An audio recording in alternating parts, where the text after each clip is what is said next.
Hi, it's Laura, and I want to take a moment to thank you personally and on behalf of my team for your support in this time. Your curiosity, commitment to truth, and solidarity mean the world to us. As we approach the end of the year, we need you more than ever. We are determined to mount a media resistance to marginalization, silencing, and political violence. We intend to continue to amplify the voices of changemakers and push bold ideas to the forefront. We'll do our part, but we can't do it alone.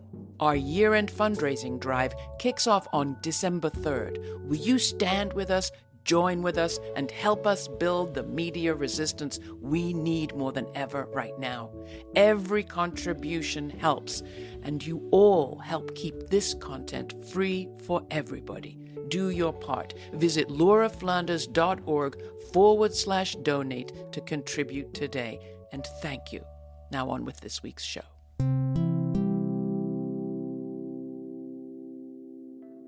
Disability wasn't shunned, it wasn't mocked, it wasn't bullied. I grew up in a society that very much believed that disability was a natural part of life. We are a fun people. We are an alive people. We love life. And what we've been portrayed throughout history is these uncivilized barbarians that hate people more than we love our children. I can't tell you just how terrifying it is being disabled in America right now. If you're like me, you have spent a good amount of the last year doom-scrolling images from hell. Israel's US-backed war on Gaza, the West Bank, now Lebanon, and all places, it seems, where there might be Palestinians, has filled our social media feeds with the worst images imaginable. Dead babies, starving adults, journalists assassinated in the very act of reporting, ancient places flattened and burned. Amidst all the horror, one person's social media feed has popped up and made me smile. She calls Palestine her happy place, her home village the most beautiful place on earth, and her posts from there have reflected that in all their love and bitter humor and heartbreak this year. Here's one. We are back in Dheisheh refugee camp. You loved the video last time. I'm going to give you more. People ask me all the time, why are you going to Palestine right now? I'm here right now because this is my happy place. That's right. Palestine is my happy place. Even with every single oppressive, violent thing that's happening, this is still the best place on earth. Maysoon Zayid is an actor and comedian, Princeton Fellow, disability activist. She lives with cerebral palsy. She's Palestinian, the co-founder of the Arab American Comedy Festival, and the author of a recently released graphic novel, Shiny Misfits, for which the musician Dave Matthews recorded the audiobook. She has become an expert, as she puts it, in making funny during a genocide. She's also paid a price. To tell us more about all of it, I am happy to welcome Maysoon Zayid to Laura Flanders and Friends. Maysoon, I am so happy to have you here. I love being invited. Nobody invites me to anything these days, so this is a real treat for me. Well, to give people a little sense of your history, here's a clip of Maysoon's 2014 TED Talk. I don't want anyone in this room to feel bad for me, because at some point in your life, you have dreamt of being disabled. Come on a journey with me. It's Christmas Eve. You're at the mall. You're driving around in circles looking for parking. And what do you see? 16 empty handicap spaces. And you're like, God, can't I just be a little disabled?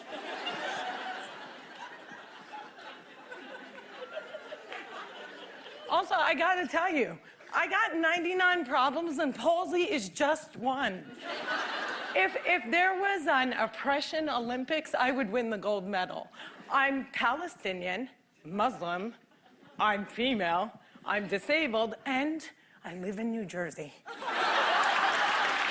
That was Maysoon's TED Talk from 2014, which, as I understand it, I think was the most watched TED Talk of that year. So as you say there, Maysoon, you grew up in New Jersey. How did you grow your love for Palestine as you did?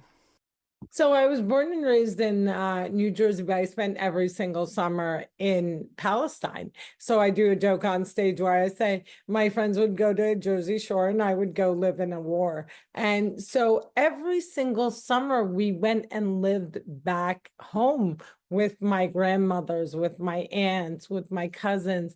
We farmed land, we washed our own clothes, we didn't have internet, we didn't have TV. And that's where that love came from because I got to live two completely separate existences. And as a disabled kid, I just liked Palestine a lot more than Jersey.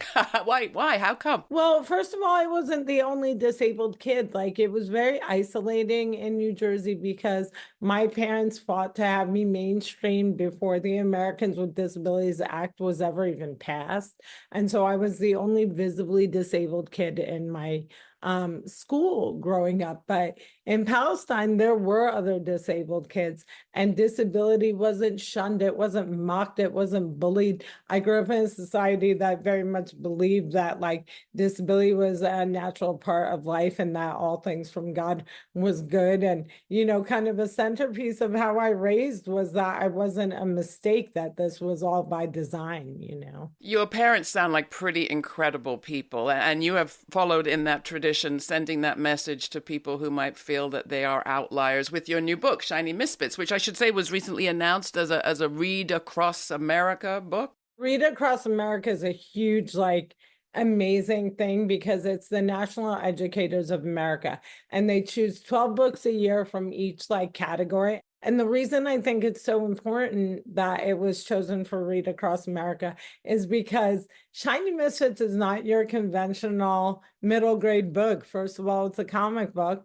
And secondly, your center character is a Muslim disabled kid. And how'd you get Dave Matthews to do the audiobook? I was a huge Dave Matthews Band fan. And then I had the privilege of doing a movie with Dave Matthews. He is even cooler than he seems on stage. He's even funnier. He's even realer. And he's extraordinarily intelligent, empathetic, and a real cheerleader. I wrote the cat rhyming because I knew that I wanted Dave Matthews to voice it. To get a sense of Dave Matthews playing the cat, here's a bit of that audiobook from Shiny Misfits. Maria says I have the handwriting of a serial killer. Someday I shall meet this Maria, and I'll put an end to her verbal diarrhea. Why can't I just type? Nobody writes in cursive anymore. The pencil point snaps. Your mother handwrites every thank you note. She is quite literally the cursive goat. It's a great book, and it's being described as about fame, friendship, not fitting in. It's friendly for neurodivergent audiences. The cover is tactile so that people, with autism or neurodivergent can kind of use it as a stim while they're reading it. The font was designed by my incredible illustrator, Shadia Amin, to be dyslexic friendly because we didn't find any font that was dyslexic friendly. So she drew a font. We made sure that Bayan wasn't by herself so that she wasn't the only disabled person in the book. There's an amputee, there's a wheelchair user, there's diabetics. And the best part of making it accessible was the audio descriptions. So when we were describing the skin tones of the different characters, it was a challenge. It was like, how do you describe a skin tone if you're not like Latino or Filipino or Arab? And so we got advice from the First Nations and we used elements. So in the audiobook, everybody's skin tone is an element. So you're like baked clay or opal or rose gold. And it was like one of the proudest moments of my life to unlock how we do that. That is so great. For those who don't know much about cerebral palsy, you have a quip in your TED Talk, I remember, about you're not drunk, but your doctor is. Just remind folks why some people are affected by cerebral palsy. So cerebral palsy is basically a traumatic brain injury that happens within the birthing process or shortly after birth or shortly before birth. So like you could have a stroke in utero, or in my case, I was deprived of oxygen, and it damages the part of your brain that controls coordination, and it's literally different in everyone.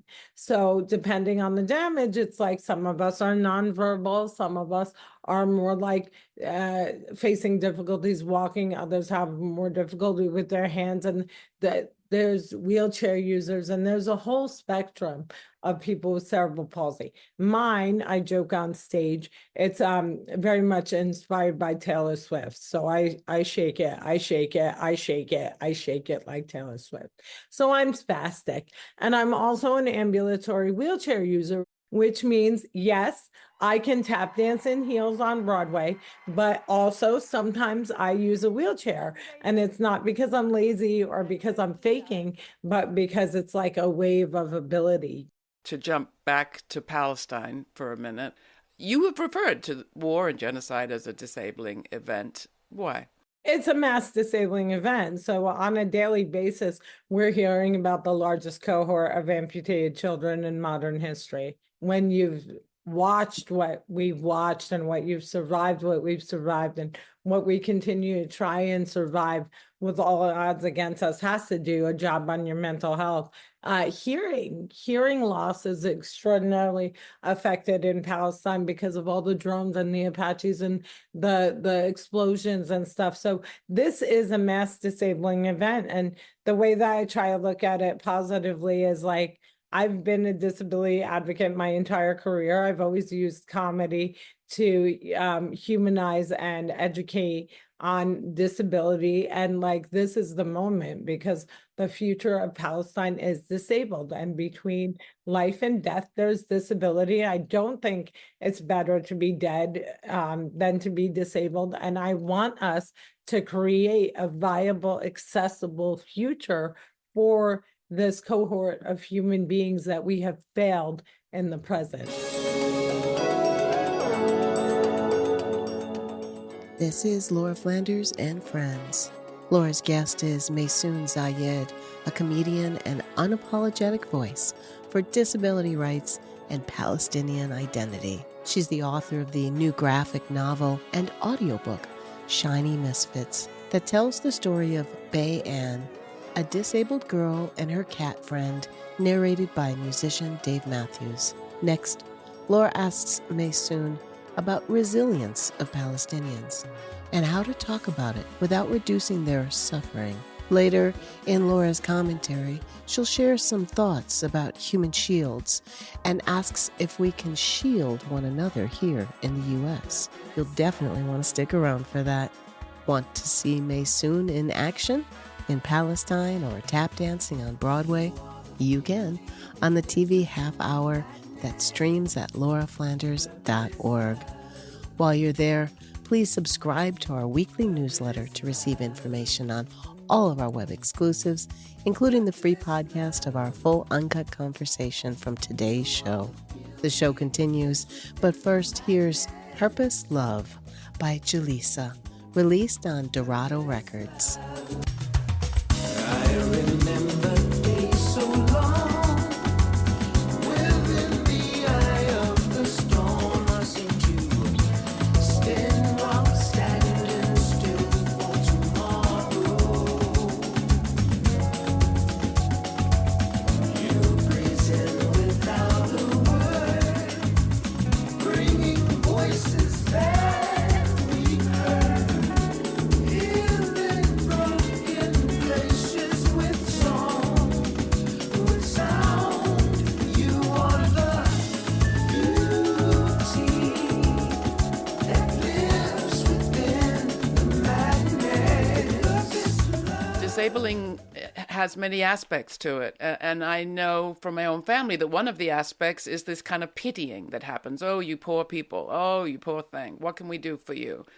I'm always taught as a reporter, we don't want to underplay what is happening, but at the same time, in so doing, we're sometimes making invisible the power of Palestinians, the beauty of the place, the history, the culture. And it's that mix that you brought so incredibly brilliantly to your Instagram feed this year, for which I have so appreciated you. How do you balance those two things? Pain and also incredible power and history. I founded something called the New York Arab American Comedy Festival with my partner, Dino Bidala, my comedy partner, to combat the negative images of Arabs and Muslims in media post 9/11. And I've spent my entire career, not just this year, but for years, showing the beauty, the humanity, the comedy, the art, the food, the love, the romance, the sunsets, the Christmas of Palestine. And it felt like this year that it was all for naught, that when I would see other Palestinian artists, like artists I had known for 20 years, for the first time after the genocide began, we would cry because we felt like we had failed. And so my goal is no longer to show the humanity. My goal is now to document our lives, because existence is resistance. We are a fun people. We are an alive people. We love life. And what we've been portrayed throughout history is these uncivilized barbarians that hate people more than we love our children. So I thought to myself, like, I just want people to see the Palestine I hang out in. I want people to see what I see. I want people to understand that these people are not separate. There's no two states. They live on top of each other. We are the labor. We are the working class. We're the ones who, unfortunately, build the settlements. We clean the houses. We work in the cafeterias. We pick the lettuce. It's just like the migrant class in this country. Lots of people have loved your feed with all of its humor and heart, but others have not, including the folks at the social media platforms that have hosted some of this content. What's happened? Everything I post gets reported, and I've been completely stripped of my ability to monetize. But it's interesting because I get reported, and it's because I know that people want to silence me, but that was not as disturbing as the amount of hate and bullying and violence I got throughout the election from people who were my former colleagues and friends, people who I shared stages and panels with. I was a delegate for Barack Obama in 2008. I was a Muslim surrogate for Hillary Clinton. I was a surrogate for Biden on disability and on women's stuff and Muslim American stuff, which I now count as my most shameful activity or moment in my life. Being associated with Joe Biden is something I will never live down, and I can't even confront myself. But the way we were bullied online during this election, because I wouldn't fall in line and endorse candidates that endorsed genocide.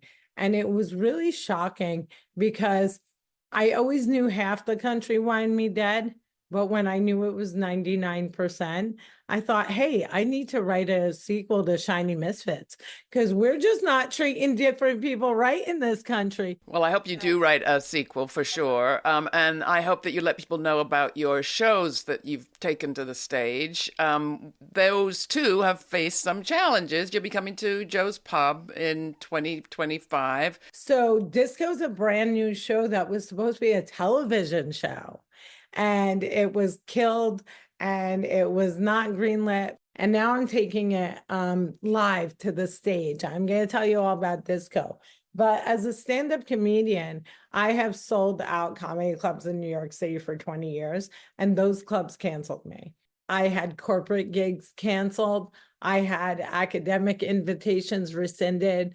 I no longer have anyone paying for my health insurance, which is bankrupting me. I had over $181,000 of work canceled. So, like, not only are we being denied opportunities to perform, we're also having our livelihood decimated. But now I'm looking into possibly putting my cat Beyonce on OnlyFans. We'll see. But Disco is my dream.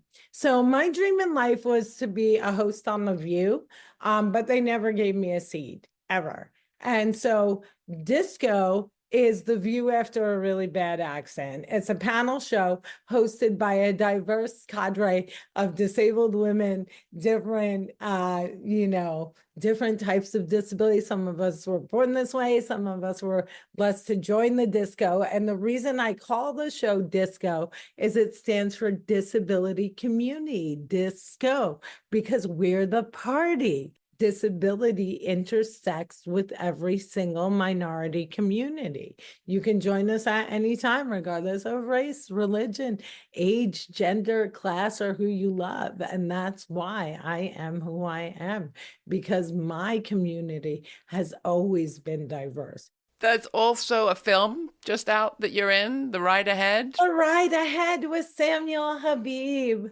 So Samuel Habib is an amazing nonverbal wheelchair user who made a movie called The Ride Ahead about transitioning from being a cute disabled kid to an invisible, often neglected adult, and how we kind of fall off a love cliff when we turn into adults and services disappear and parents age out of being able to take care of us. So Samuel was also talking about, like, how do you become a disabled person who's dating and not being exploited? Unfortunately, disabled women, for example, are 3 times more likely to be assaulted in their lifetime than their non-disabled peers, which is not something that people think about. It was so fun doing it because he's like a totally different generation than me. And he's like all talking about like sex and dating and blah, blah, blah.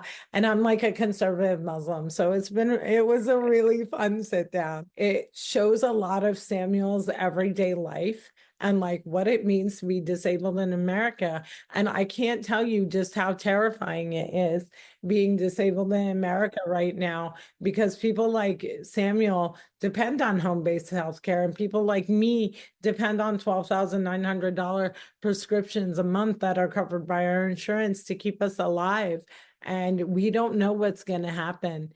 Disability intersects with every single aspect of life.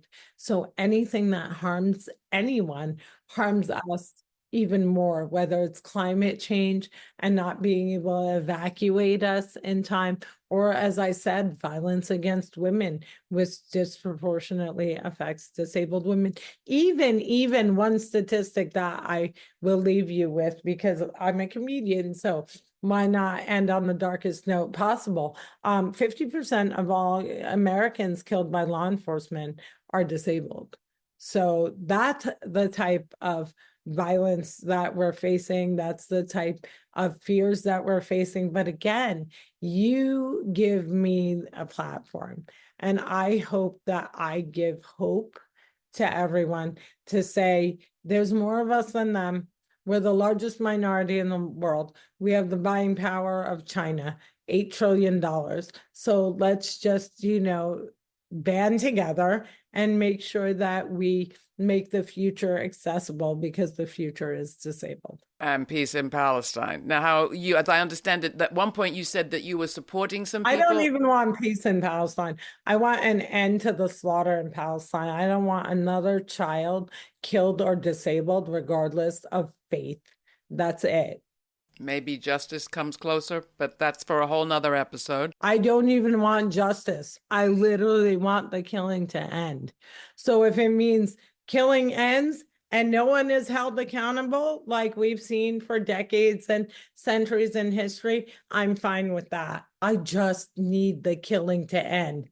And then if justice is possible, that's a goal for other people. But for me, it's life. Fair enough, Maysoon. We ask all of our guests the same question at the end. This piggy is the best Muppet. I already know the answer.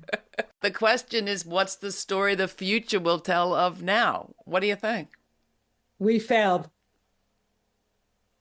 It's one sentence. We failed. All right, then, because I, like you, can't bear to leave our audience on a totally down note, can you tell us about being with Muhammad Ali? Yes. So I was a really young stand-up comic who didn't realize how young I was. I was only like 3 years into my career, and I had the opportunity to perform for Muhammad Ali. And it was very special because my father was a devout Muslim who never had seen me perform live because he was never going to go into any place that served alcohol. And he was able to attend this gala event in Washington, D.C. for Muhammad Ali. And the two things I'll remember is one, that I ended my routine by saying, I get to perform for a man who floats like a butterfly, stings like a bee, has Parkinson's, and shakes just like me, Muhammad Ali. And then I remember him telling my dad I was funny. And that was like such a moment because he had been such an icon to young Muslim men in America when my dad had first come to America in 1959 as a 20-something-year-old with big dreams, watching this man. And now, all these decades later, Muhammad Ali refused to participate in the killing fields in Vietnam. He felt it was unjust and he spoke so loudly against it.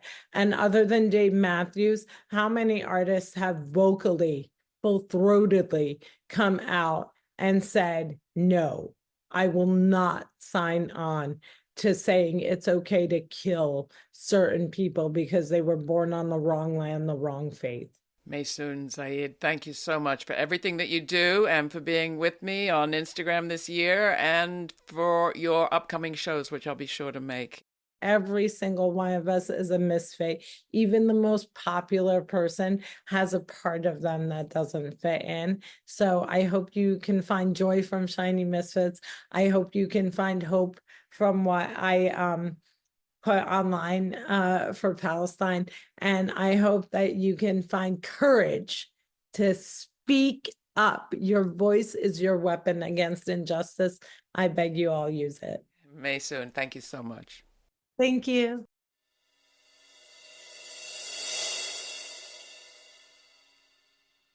There's always more in these conversations than will fit into the broadcast, and that's true again this week. In our extended conversation, Maysoon Zayid talks about human shields, not the sort the Israelis refer to as they try to excuse their killing of tens of thousands of civilians in Gaza and the West Bank this year, or the kind the British used when they controlled Palestine in the 1930s, and they strapped civilian bodies to the tops of their military vehicles to try to prevent them coming under attack. It was a tactic they had used in Ireland in that country's war for independence. Just a note. No, not that kind. Maysoon is talking about the shielding she saw people do of one another when they threw their bodies on their children, for example, to protect them from bombing in their homes, in their streets, and in their tents in refugee camps. Thinking about the bombs, so many of them coming from the U.S., I think about here and us in the months and years ahead. Will we throw our bodies on the most vulnerable migrants and teachers and librarians and abortion providers as they come under attack, deportation, mass layoffs, arrest? Will we shield one another, especially we white Americans who bear more responsibility than anyone for the results of the last election? Will we shield each other and those who are different from us? I'm left with that question, and I'll leave it with you. In the meantime, don't forget you can get my full uncut conversation with Maysoon Zayid through a subscription to our free podcast and watch this show streaming anytime through the links at our website. Till the next time, stay kind, stay curious. For Laura Flanders and friends, I'm Laura. Thanks for joining us.